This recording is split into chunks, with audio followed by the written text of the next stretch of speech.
Éxodo 25. Habló Yahvé a Moisés diciendo: Di a los hijos de Israel que me traigan una ofrenda. De todo aquel a quien mueva su corazón, aceptarás para mí ofrendas.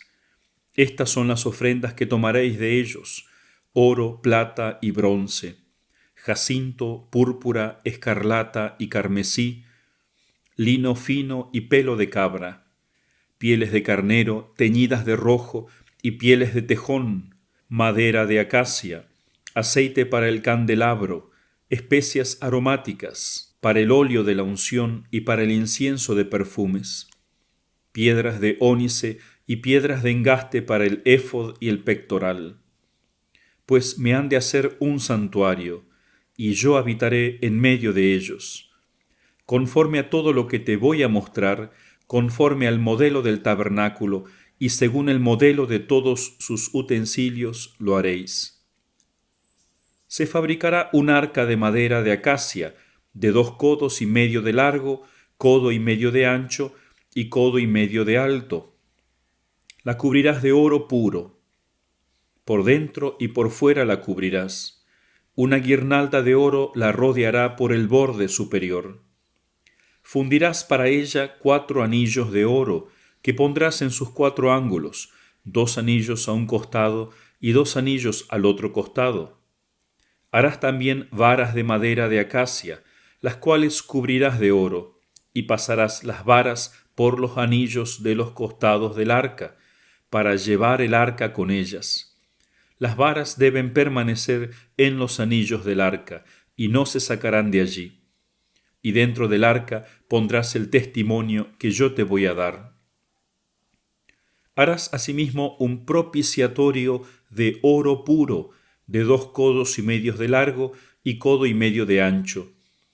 Harás además 2 querubines de oro, los harás del oro labrado a martillo, en los 2 extremos del propiciatorio. Haz un querubín en un extremo y el otro querubín en el otro extremo.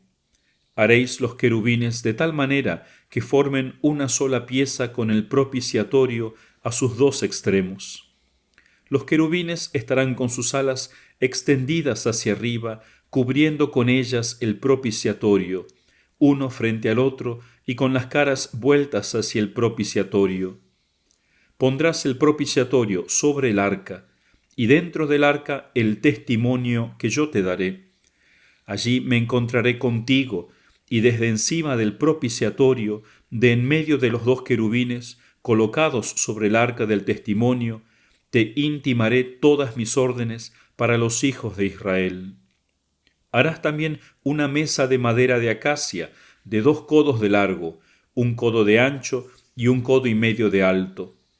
La cubrirás de oro puro, y le pondrás una guirnalda de oro alrededor. Le harás también en torno un listón de 1 palmo y una guirnalda de oro alrededor del listón. Y le harás 4 anillos de oro, y pondrás los anillos en los 4 ángulos correspondientes a sus 4 pies. Los anillos estarán cerca del listón, para meter por ellos las varas, a fin de llevar la mesa. Fabricarás las varas de madera de acacia, y las cubrirás de oro.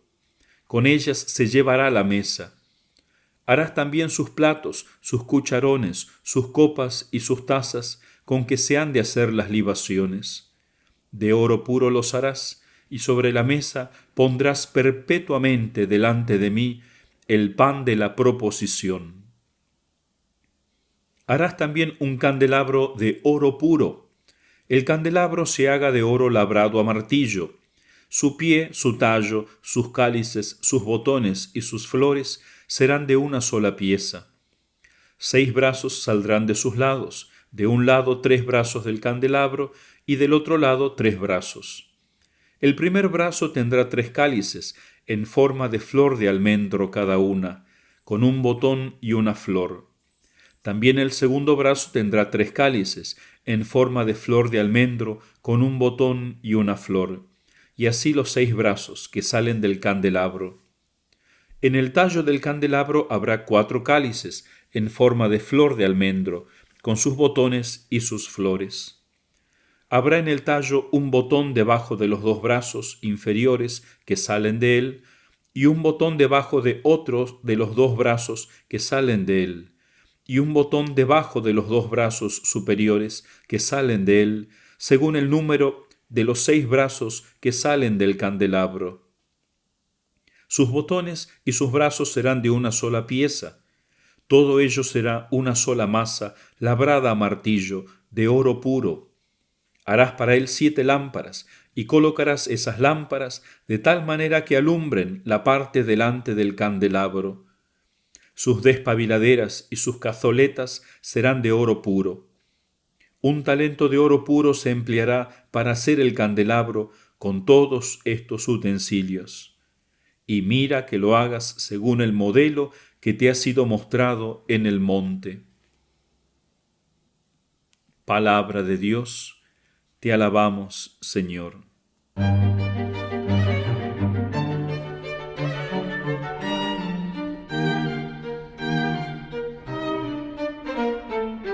Comentario. A partir de este capítulo 25 y por 7 capítulos, escucharemos una serie de normas que Dios le dio a Moisés para la construcción de un santuario o tabernáculo, o sea, una tienda que va a tener que moverse fácilmente de un lugar a otro cuando el pueblo de Israel tenga que marchar, según Dios le mande. Pero una vez que se establezcan en la Tierra Santa, especialmente en la época del rey David, se construirá el templo. Lo construirá su hijo, Salomón, pero David comenzará los preparativos, siguiendo todo este modelo que Dios le va a dar aquí en el monte a Moisés. No solamente el tabernáculo o templo, sino que Dios le va a dictar detalle por detalle todos los elementos que tienen que estar dentro de este santuario o tabernáculo. ¿Por qué quiere Dios un templo, un santuario, un tabernáculo? Porque Él sabe que somos de carne y hueso. Lo más importante en nosotros es el espíritu, pero ese espíritu está unido a un cuerpo, por eso se le llama alma, en cuanto anima al cuerpo, le da vida al cuerpo. Y por eso nuestro modo de conocer no es como el de los ángeles, al cual Dios les infunde directamente las ideas. Ellos no tienen ojos para ver el mundo exterior, sino que Dios imprime en ellos el conocimiento. En cambio, en nosotros el conocimiento normal es a través de las cosas exteriores y a través de nuestros sentidos, a través del cuerpo. Así es como nos hizo Dios. Somos una síntesis de todo el mundo material y del mundo espiritual. Por eso Dios quiere darse a conocer a su pueblo de un modo sensible, aunque todavía Él no quiere que se haga una imagen de Él mismo, porque los pueblos antiguos estaban muy acostumbrados a materializar a Dios, a bajarlo a Dios, a lo material. Entonces Dios va a comenzar una purificación de eso.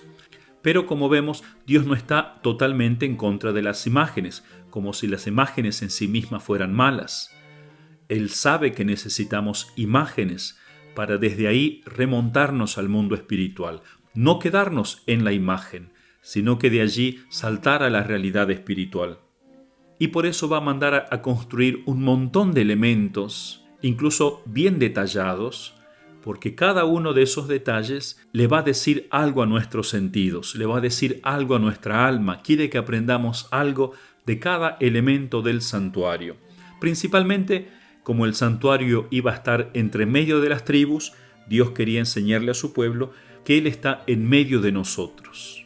No solamente está en el cielo y en el corazón de cada hombre en gracia, sino que quiere manifestarse sensiblemente, de un modo imperfecto todavía, pero luego se manifestará de un modo muy perfecto cuando se haga hombre.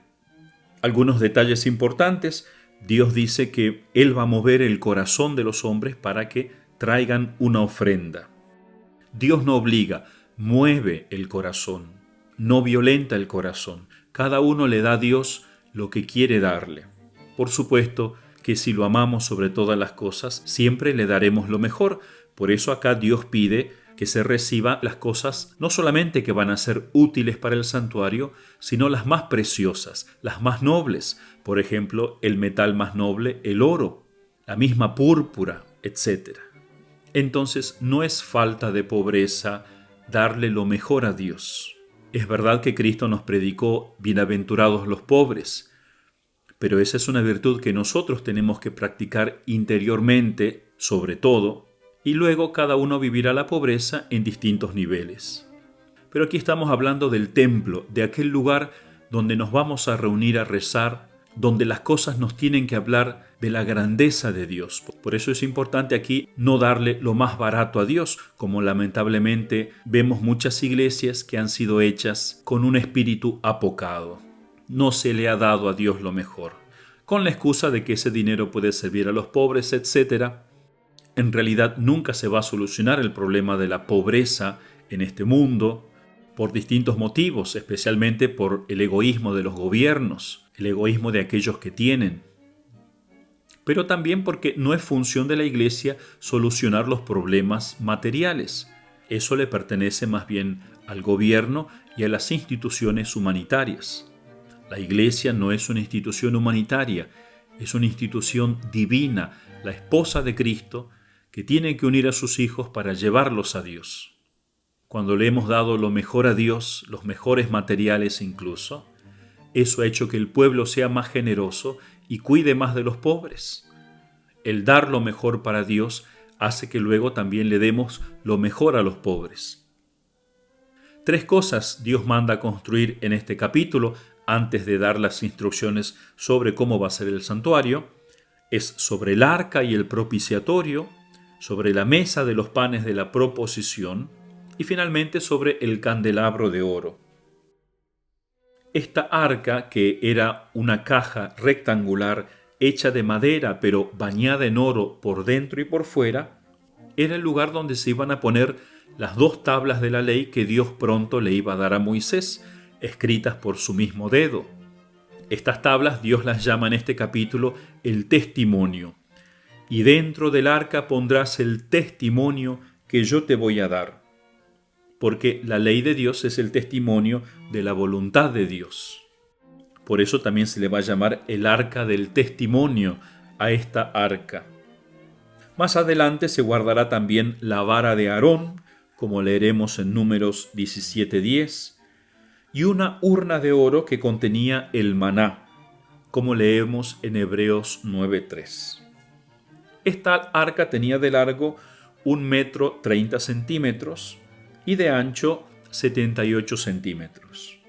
Miren lo que dice San Jerónimo acerca del sentido espiritual de esta arca. Le escribe a Santa Eustoquia y le explica el sentido místico del arca diciendo: la esposa de Cristo, o sea, las monjitas, las religiosas, es el arca del Nuevo Testamento, interior y exteriormente dorada, custodia de la ley de Cristo. Y como en aquella del Antiguo Testamento no había otra cosa más que las tablas de la alianza, así en vos no haya ningún pensamiento extraño. Hermoso pensamiento. Nosotros somos como la madera, o sea, somos criaturas frágiles, pero estamos revestidos de la gracia de Dios. Y Dios quiere que dentro nuestro habite su ley, su palabra, sus mandamientos, y que no haya otra cosa, que no traigamos pensamientos pecaminosos, malvados, mundanos. Sobre esta arca debía ponerse una tapa que no era hecha de madera, sino de oro puro, que se llamaba el propiciatorio. Tenía que ser más excelente que el arca misma, porque allí Dios posaría sus pies. Es importante saber que en los pueblos antiguos, ellos que tenían sus dioses de piedra o de otro material, los sentaban sobre un propiciatorio, hacían que apoyase sus pies sobre un propiciatorio. Propiciatorio es el lugar desde el cual ese Dios era propicio, favorable. Por eso, aunque Dios no permite que se haga una imagen de Él todavía, sin embargo, ese propiciatorio va a ser el lugar más sagrado, porque allí Él espiritualmente va a posar sus pies, aunque Dios no tiene pies, por supuesto. Pero es una imagen para darnos a entender que allí Él se iba a sentarse sobre las alas de los querubines. Los querubines son uno de los 9 coros angélicos. En algún momento hablaremos sobre los coros de los ángeles. Y muchas veces en la Biblia Dios aparece llevado sobre las alas de los querubines. Entonces, sobre estos querubines que adoran, Dios se va a sentar y va a escuchar la oración de su pueblo. Especialmente un día durante el año que se llamaba el Yom Kippur, el día de la expiación, cuando el sacerdote, el sumo sacerdote, entraba y rociaba con la sangre del cordero el propiciatorio, pidiéndole a Dios perdón por los pecados. Pero desde allí siempre Dios va a escuchar a su pueblo. Y al principio, desde allí también Dios va a hablar con Moisés, cara a cara. Probablemente se aparecería en forma de nube, etc. Por eso los judíos le llaman la Shekinah a ese lugar. La morada o presencia significa Shekinah en hebreo, la morada o presencia de Dios. Desde allí Dios daba sus oráculos, por eso también este lugar se le llama el oráculo. El segundo elemento que se construye es la mesa para los panes de la proposición. En hebreo se dice cara pan, porque estos panes debían estar siempre ante el rostro del Señor en su templo. Había que poner 12 panes representando a las 12 tribus de Israel. Pero además esta mesa de la proposición era una imagen de la mesa eucarística en el Nuevo Testamento, de la Santa Misa. De hecho, solamente los sacerdotes podían comer esos panes. Lo comían una vez a la semana, el sábado. Y ese día ponían panes nuevos, que duraban toda otra semana. Así también nosotros los católicos, una vez a la semana, por lo menos, tenemos que ir ante el Señor a comer el pan que es su Hijo, la Santa Comunión. Lo podemos comer todos porque somos un pueblo sacerdotal, antiguamente solamente los sacerdotes, pero todos nosotros a partir del bautismo somos un pueblo sacerdotal.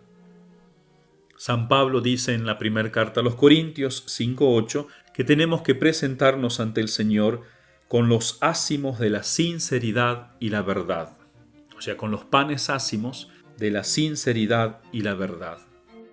Estos 12 panes eran panes sin levadura. La levadura significa la corrupción.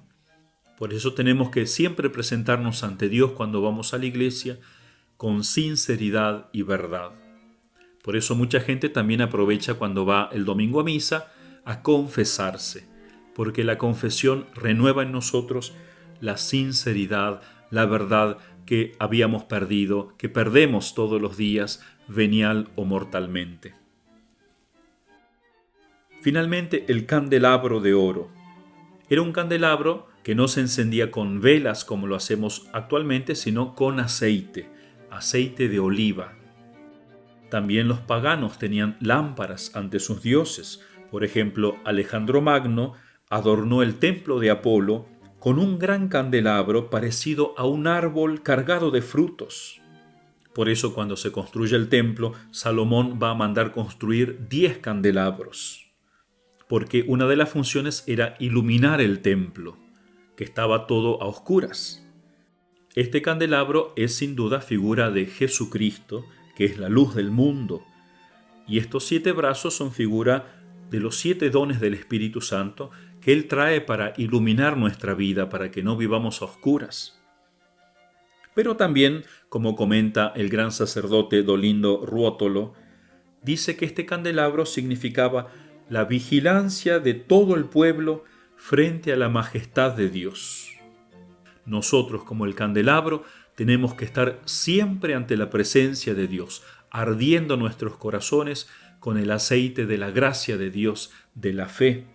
Siempre tenemos que estar con la luz encendida, no con la luz apagada del pecado.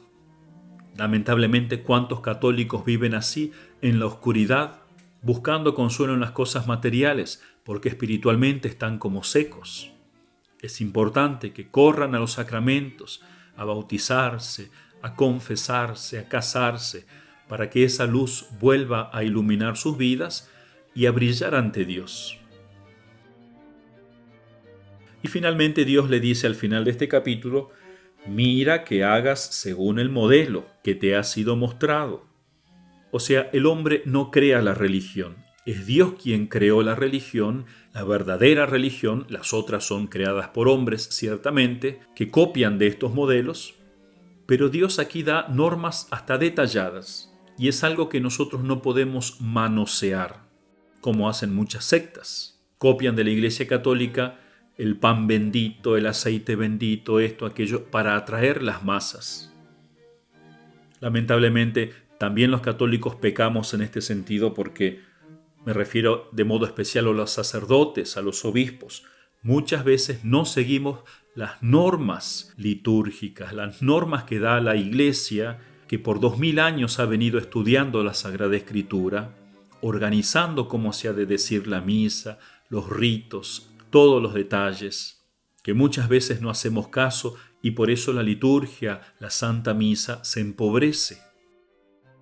Ya que en estos capítulos vamos a estar meditando sobre el templo, el santuario, los elementos, y luego el próximo libro, Levítico, también todas las leyes referentes al culto, me parece bueno que comencemos a estudiar un poco más profundamente la liturgia católica. Vamos a servirnos del Catecismo de la Iglesia Católica principalmente y luego de algunos otros libros más. Por ejemplo, cuando estudiemos el libro del Levítico, sería bueno que a la vez vayamos estudiando el libro del Padre Sáenz, el Santo Sacrificio de la Misa. Solamente hoy unas ideas del Catecismo de la Iglesia Católica. Ustedes saben que está dividido en 4 partes el Catecismo, tanto el Catecismo básico que aprenden los niños, como el Catecismo que de adultos también tenemos que aprender. La primera parte es lo que tenemos que creer, o sea, el credo. La segunda parte es lo que hay que celebrar, y es en lo que nos vamos a concentrar ahora, la liturgia. La tercera parte es lo que hay que hacer, los mandamientos. Y la cuarta parte del catecismo es lo que hay que rezar, cómo hay que rezar, la oración. Entonces, en esta segunda parte, luego de que en la primera parte la Iglesia nos enseñó el misterio de la Trinidad y la voluntad que tiene Dios de salvarnos a través de su Hijo, salvación que Cristo realizó de modo especial por el misterio pascual, o sea, toda su vida es salvífica, pero de modo especial su muerte en la cruz, su resurrección y ascensión, eso es lo que se llama el misterio pascual. De modo especial, el misterio pascual es el que nos salva. Todo Cristo, toda su vida, pero lo vemos más claramente en estos 3 eventos: muerte, resurrección y ascensión.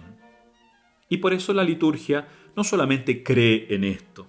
No decimos nosotros, cree y serás salvo. O sea, sí, lo dice San Pablo, pero eso es el inicio solamente. Luego de creer hay que celebrar. Y eso es lo que se llama la liturgia, que es la celebración del misterio pascual, la celebración del misterio de Dios que nos salva. Y de modo especial nos salva a través de los 7 sacramentos. A través de los 7 sacramentos nos llega esa salvación de Cristo. Por eso toda esta segunda parte se va a concentrar en los 7 sacramentos. Pero en la introducción es muy hermoso lo que dice sobre la liturgia. Liturgia, dice el catecismo, significa obra o quehacer público. También significa servicio de parte del pueblo y a favor del pueblo. Por eso, para nosotros los cristianos, dice el catecismo, en el número 1069, la tradición cristiana quiere significar que el pueblo de Dios toma parte en la obra de Dios. O sea, la liturgia, como dijimos, es una obra pública y es la obra de Dios para todo el pueblo. Pero también significa que el pueblo toma parte en él. Entonces, la liturgia, en primer lugar, es Cristo nuestro Redentor y sumo sacerdote que obra la redención. Aquello que Él nos ganó en la cruz, ahora nos lo va a transmitir de muchas maneras, especialmente a través de los 7 sacramentos, pero a través de toda una liturgia, de una organización que Él le va a dar y que la Iglesia tiene que custodiar. Y es importante lo que dice el catecismo. Cristo es el único liturgo. Él es el mediador entre Dios y los hombres que organiza cómo va a ser la liturgia. Nosotros no podemos inventar nada. Entonces la liturgia también se puede decir que es el ejercicio de la función sacerdotal de Jesucristo, dice el catecismo. El ejercicio de la función sacerdotal de Jesucristo, en la que mediante signos sensibles, por ejemplo el signo del agua, el signo del fuego, del pan, del vino, etc., A través de esos signos sensibles se significa y se realiza la santificación del hombre. A partir de esas cosas sensibles, materiales, Dios realiza la santificación del hombre. Y así Cristo hace que toda la iglesia, que es su cuerpo místico, ejerza un culto público a Dios, que alabe a Dios como Dios quiere ser alabado, en unión con su Hijo, que es nuestro sacerdote. Y la liturgia también es nuestro testimonio para el mundo. Le enseñamos al mundo cómo hay que dirigirse a Dios. No de cualquier modo, no la religión a mi manera, yo creo a mi manera, yo rezo como yo quiero, voy a la misa cuando me da la gana. No, las reglas las pone Cristo. También dice muy hermoso, la liturgia es participación en la oración de Cristo, dirigida al Padre en el Espíritu Santo. Si ustedes prestan atención en la Santa Misa, todas las oraciones que el sacerdote dice, las dirige al Padre a través de Cristo en el Espíritu Santo. Por eso a mitad de la misa se levanta el cuerpo y la sangre de Cristo, la hostia y el cáliz, y se dice, por Cristo, con Él y en Él, a ti, Dios Padre omnipotente, en la unidad del Espíritu Santo, todo honor y toda gloria. En la liturgia vamos a glorificar a la Santísima Trinidad. Por eso dice el Catecismo, la liturgia es la cumbre a la que tiende la acción de la Iglesia. Por eso dijimos, la Iglesia no es una asociación humanista que busca solamente satisfacer las necesidades básicas del hombre, aunque la Iglesia también lo ha hecho siempre. Pero la función principal de la Iglesia es glorificar a Dios. Y glorificarlo salvando al hombre, santificando al hombre. Por eso dice, y con esto termino, la liturgia al mismo tiempo es la fuente de donde emana toda la fuerza de la Iglesia. Busquemos también nosotros nuestra fuerza, no en las cosas de este mundo, en los consuelos baratos y bajos que nos ofrece muchas veces, sino en la liturgia, especialmente en la Santa Misa, aunque no es el único modo en que se ejerce la liturgia, pero sí el principal, el corazón de la liturgia es la Santa Misa. Encontremos en la liturgia nosotros siempre nuestra fuerza y nuestro consuelo.